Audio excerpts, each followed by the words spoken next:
a while.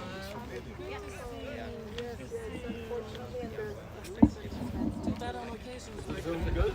Zoom is all right? All right, very good. Oh my gosh. Growing up.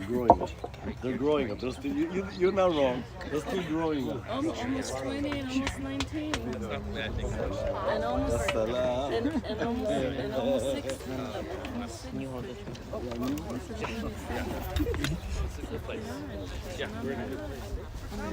Can everyone hear okay? Is this volume good? Yes. Yeah. Come sit.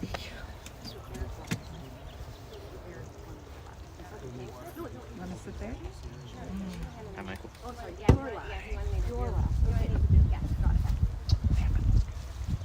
Ladies and gentlemen, before Rabbi Guzik begins the service, if you would please all take a moment, check your cell phones. That they're in the silent position or turned off completely, that would be appreciated. Thank you, everyone. I think the thing. Good afternoon, everyone. I'm Rabbi Guzik. Thank you for coming today to gather to pay tribute to the life of Rose Mamos. And to do that, we start with the words of Psalm 23, which can be found on page 7. Page 7, please join with me. The Lord is my shepherd, I shall not want. He maketh me to lie down in green pastures. He leadeth me beside the still waters. He restoreth my soul. He guideth me in straight paths for his name's sake. Yea, though I walk through the valley of the shadow of death, I will fear no evil, for thou art with me. Thy rod and thy staff, they comfort me. Thou preparest a table before me in the presence of mine enemies. Thou hast anointed my head with oil, my cup runneth over. Surely goodness and mercy shall follow me all the days of my life, and I shall dwell in the house of the Lord forever.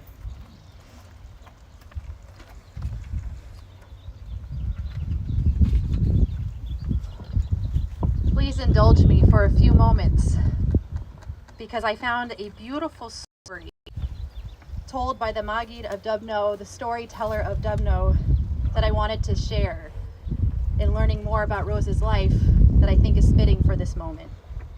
The story goes as follows. There once was a king who owned many beautiful things. He had cloth tapestries, piles of gold, and statues, but his very favorite possession was a beautiful diamond.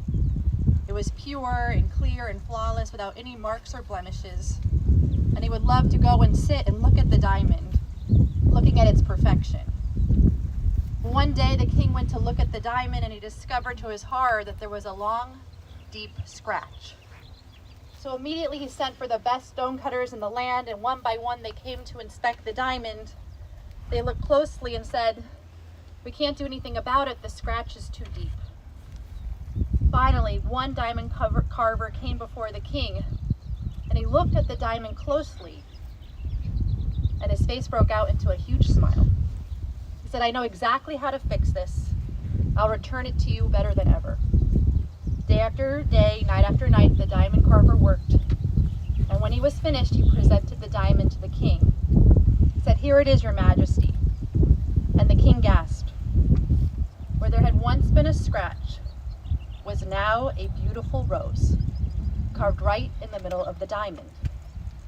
Unable to polish the scratch out of the diamond carver instead turned the scratch into something beautiful, the stem of a precious flower, a rose. When the king gazed upon his rose, he was reminded that even out of hardship, even out of something that seems scratched, life can be filled with beauty. Life can be filled with moments of joy, and life can be filled with love. I wanted to share this story because we know that Rose's life wasn't easy. One of the earliest memories that was shared with me is her being held in her mother's arms during World War II, in which she actually remembers being something like age 2, perhaps even younger. remembering that a bullet came between Rose and her mother, the bullet scraping her mother's ear.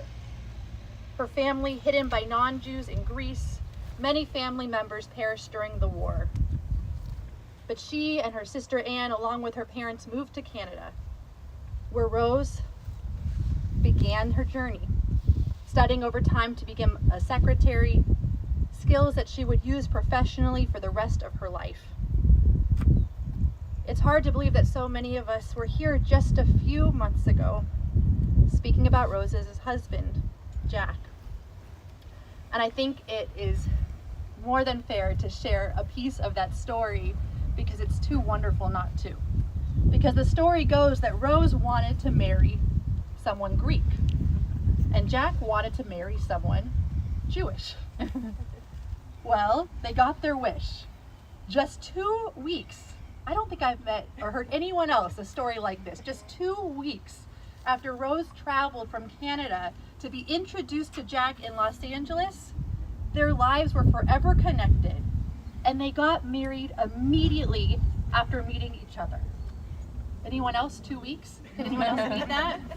It was November 2nd, 1968. And then David was born in 1971 and Eric in 1976.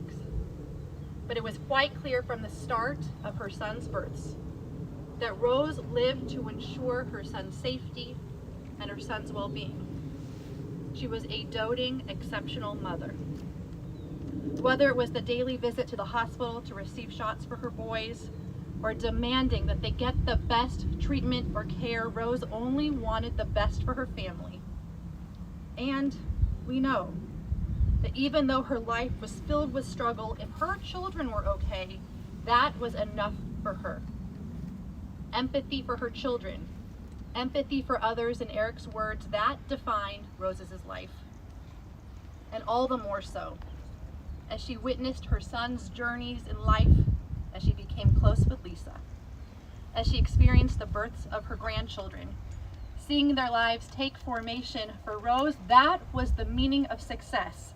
That was the ability to find joy and experience love after enduring so much pain. Seeing her own sister Anne's achievements, knowing about the accomplishments of her niece and nephew of Michael and Risa, it was as if those were Rose's own life's triumphs. It takes true perspective in this world to see someone else's success as a measure of your own. She was a talented woman, someone who worked relentlessly, every single day, 9 to 5, holding up her family financially, and somehow also on a daily basis helping her children with their homework and keeping them healthy. An incredible writer, an avid reader, someone who taught money management and understood the intricacies of retirement. But of course, she loved being a grandmother. When she was diagnosed with cancer, she worked so very hard through the treatment because she knew that she had so much to look forward to. Trying to make up time during the COVID period in which she wasn't able to see those she loved. And when it came to her grandsons, she always lit up. That's where her smile was the fullest. She was always fair in buying gifts for you, making sure to buy a gift for each kid even if it wasn't your birthday. She was generous and strong, loyal, incredibly respectful to those she loved and admired. The rabbis asked the question, who is considered rich in this world? Another way of asking in life. The answer is the person who is satisfied or content with their lot. Rose faced many challenges, struggles of childhood, constantly worrying about her children's health, worrying about her own health. And yet she left this world with a sense of satisfaction in that she raised wonderful children, that she gave them everything she could, and she saw the product of her efforts through the lives of her grandchildren. Like the diamond in the story, the deep scratches of her life eventually produced a beautiful rose.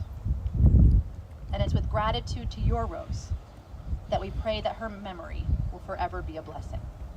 Amen. it's my honor to call up Rose's son, Eric, to share some words.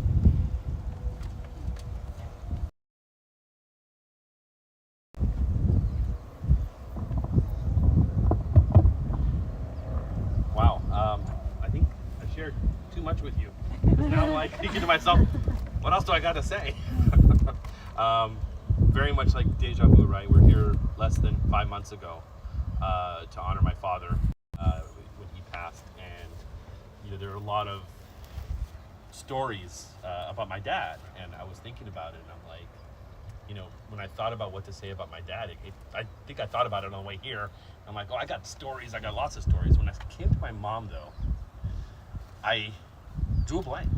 I tried to come up with something funny, and I really couldn't. Her life was layered in depth and complexity, and born literally in the middle of a horrendous war, hidden, which I found actually hidden on a farm. And what I didn't know that my Auntie Anne told me a couple days ago, I didn't realize that my grandfather, my mother's father, continued to work in Athens and secretly deliver money to the farmer who was hiding my mother and her mother at the time. My aunt was not born yet, just to get through and live through the war. And eventually, when they did migrate to Canada in the early 50s, I believe, I think that's when things changed for her, and her life became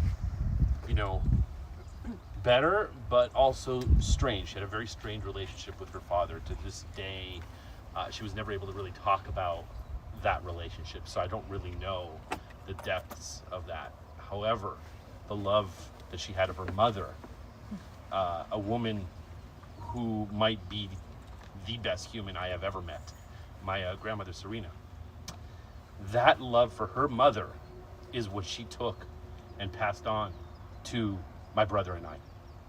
And I can honestly say that there is no individual that has shaped my life, well, maybe with the exception of my wife, since we met so young, and I don't want to end up in the doghouse after this.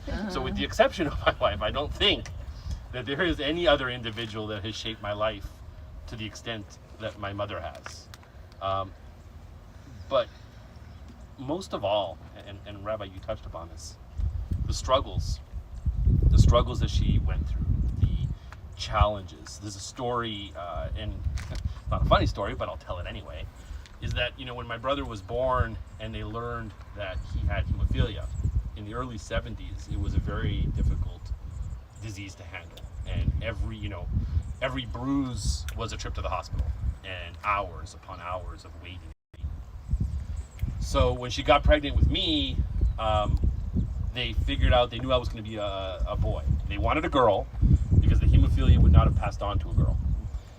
When they found out I was a boy, she was put under enormous pressure to have an abortion, to the point where the way she tells it, listen, I don't know how accurate it is literally, but she literally claims she was practically on the abortion table, and that somehow I kicked. Now again, not realistic, I was probably the size of a peanut or less, but she felt that I kicked. And she says that she hopped off that table and never looked back. I can honestly thank her for that. But what it shows is that those challenges that define us, those challenges that we work through to become the people that we eventually grow up to be, are really what is the most important. And she had those challenges in spades. In the early 80s, they were practically bankrupt. And I don't know what magic my mom pulled, but in the years after, she managed to, build a life for her, for my father, for us. And to a point where now, as they got older, they were able to have the financial stability to live the end of their lives with dignity, with support, with people around them who love them. And I look at it and I realize, geez, if I were put in the same situation, could I do the same? And I'm kind of forced to say no, I don't know that I could. I don't know that I have that strength. I'd like to believe that I do, but she had it in spades, and it is for those reasons that I think she has left the biggest impression on me and those who knew her. The struggle is what is important, because that is what ends up making us the people that we are today. So, like I said, I don't have a fancy, funny story, other to say that I am glad that in these last 5 months we were able to bring her, back from Temecula, and she really had an opportunity to essentially say goodbyes. She knew. I think that if she had, if the situation was different, I don't know that she would have even done the chemo in the first place.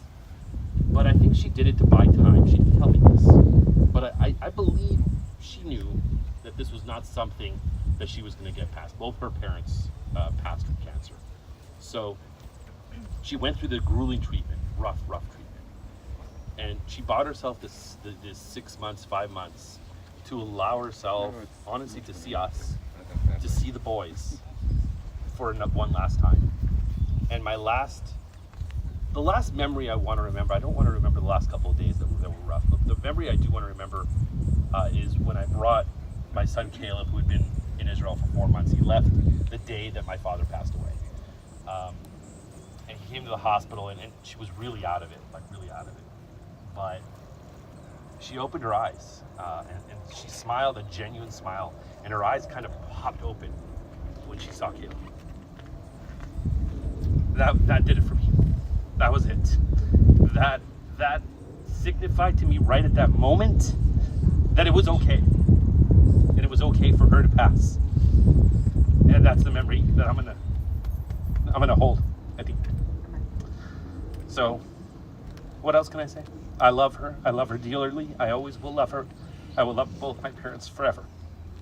And I'm glad that we're able to bring them to this beautiful place so that they can live the rest of eternity in peace. Thank you.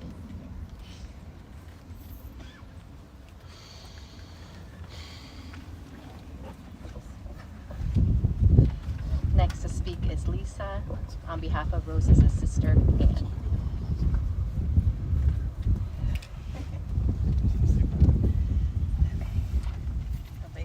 Can everyone hear me? I don't know. Down a little. Better? Yeah. Check. Okay. So as I'm going to read the words of her sister Anne, so you can imagine a Greek Canadian accent. That's how she's Just say A a lot. A lot. We arrived in Toronto in June of 1954. I was 8 years old and Rose was 12 and a half. She and I were very, very different in many ways. She was the older and wiser sibling, but a bit of an introvert. She was very shy and a little self-conscious of her Greek accent. I, on the other hand, was a social butterfly, out and about playing with all of the kids. Some days, though, it was just the two of us, growing up in a new city and country, and we became very, very close. Rose was my older sister, my best friend, and my second mother, who looked after me when my parents went to work. When we arrived in Canada, we lived in the middle-class area of central Toronto. Through the years, we moved further north, as most Jewish families did at that time. She was very smart and had a photographic memory. She could study for exams a day or two before and managed to get marks in the high 80s and 90s. Needless to say, it was not the same for me. She graduated high school with honors and excelled in all areas of academic achievement. She worked for many years in the insurance field until she met Jack Mamos, formerly from Greece and Montreal, who was living in Los Angeles at the time. They met and got married very quickly with the approval of both mothers. I was pregnant with and ready to deliver my son Michael at the time, and I could not attend the wedding. I was very happy for them, but disappointed that I could not be there as her maid of honor, as she was at my wedding. My sister was so loyal to me that she chose not to have any other bridesmaids at her wedding. The years passed and we kept in touch mostly by phone. Our ritual was I would call her every Thursday night and we would talk for at least an hour to 2 hours. Jack and Dennis could not understand what we could possibly have to say for such a long time, but we managed.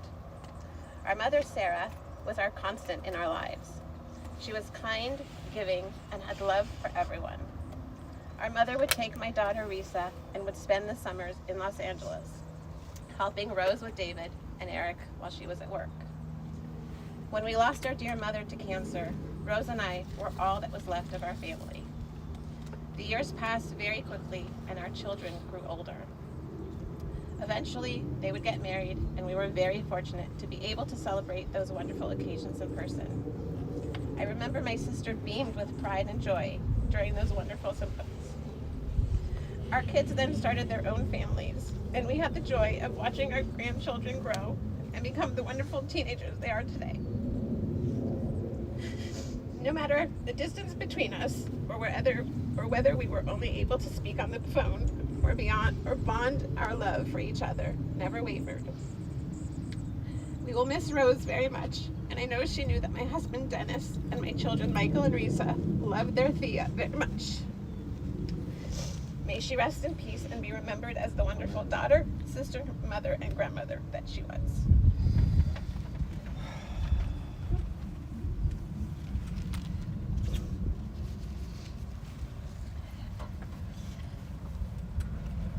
I'm going to ask everyone to please rise.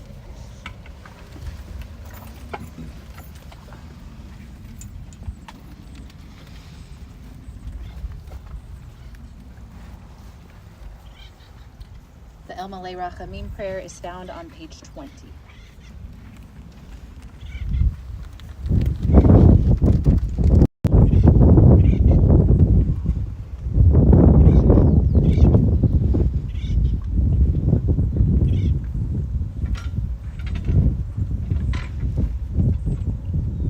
Al Mekomad Tavo V'Shalom.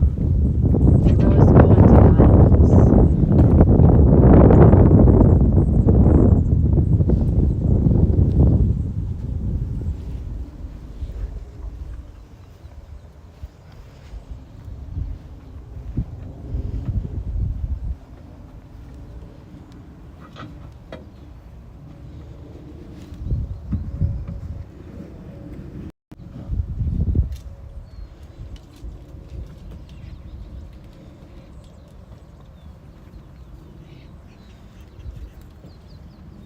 El Malay Rachamim, Shochen Bamromim, Hamseh Menucha Nechona, Tachar Kanfei Hashchina, B'ma'alot Kedoshim U'Tehorim, Kizor Harakia Mazhirim, Et Nishmat Shoshana Bat Zechariah V'Sara, Shachal Olama, Began Eden Tehe Menuchata, Lachem Baharachamim, Yastira B'Tzeter Knafav Le'olamim, V'Yitzror B'Yitzror HaChaim, Et Nishmata, Adonai Hu Nachalata, V'Tanuach B'Shalom, Al Mishkava V'Nomar, Amen.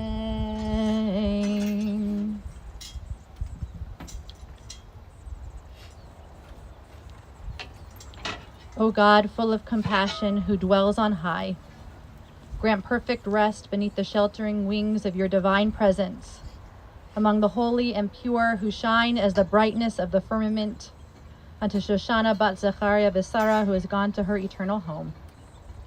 Author of mercy, bring her under the shelter of your wings, and let her soul be bound up in the bonds of eternal life. May you be her inheritance. May she rest in peace. And let us say, Amen.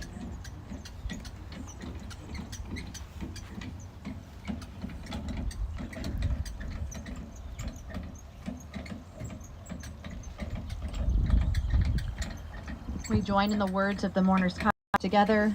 You're found on page 22. Page 22. Yitgadal v'yitkadash shemei Rabbah. Ve'alma dibra kirute v'yamlich malchute.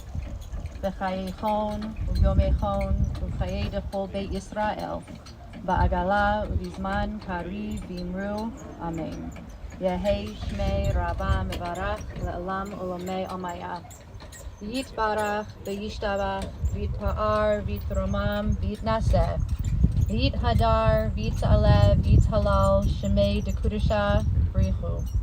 Le'ela minkol v'yarchata v'shirata.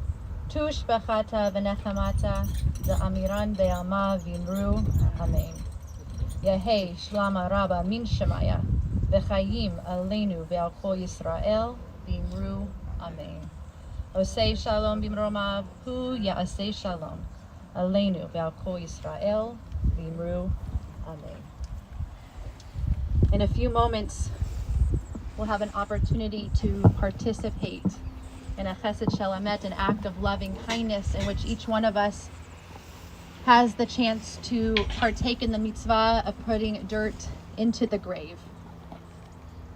And as you know, this is an act, a mitzvah that cannot be repaid.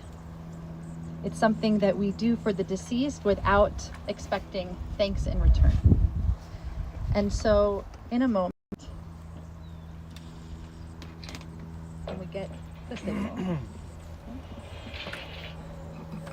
we'll have family members come forward first. Just a reminder, this is a different act. It's different than using a shovel as we normally do. Often, the custom is to do 3 shovelfuls of dirt into the grave. Some people like to do it a little bit differently, using the opposite side of the shovel, just showing a distinction between the use of the shovel as we do in normal days and with this act. We also don't pass the shovel from one person to the next. We engage in the mitzvah and then put the shovel back into the dirt, ready for the next person to engage in the mitzvah, because we pass life to each other, chaim to each other. And so when the family is ready to partake, you're welcome to start.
Recite the words together. Hamakom Yinatem Eten V'Tov Sha'ar V'Leitzion Yerushalayim. they got pretty together with all mothers of Zion.